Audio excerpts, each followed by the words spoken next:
তাজ্জুদের পর আমি আর টিভি বন্ধ করি না মায়ের খবরের জন্য। কি হচ্ছে না মায়ের জন্য। আপনার একজন সন্তান, ওই হিসাবে মায়ের জন্য আপনারা দোয়া করবেন। আমার মাকে যেন আল্লাহ তাআলা রব্বিল আলামিন যেন জান্নাতবাসী করে, এটাই কথা। আমার মাকে আল্লাহ যেন জান্নাতবাসী করে, এটাই।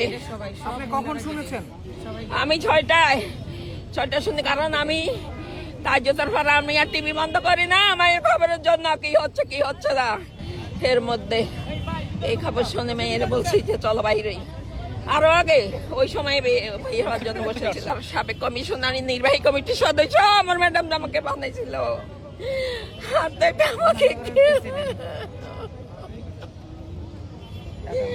আমি একজন কর্মী, নিবেদিত প্রাণ। আমার মা আমাকে যেখানে রেখেছে আমি ওখানে থেকেছি, ওখান থেকে মায়ের নির্দেশ পালন করেছি মৃত্যুর আগ পর্যন্ত। আমার যত সামনে একটা কর্মী আছে সবারই নিয়ে ওই নির্দেশে পালন করে যাবে ইনশাল্লাহ।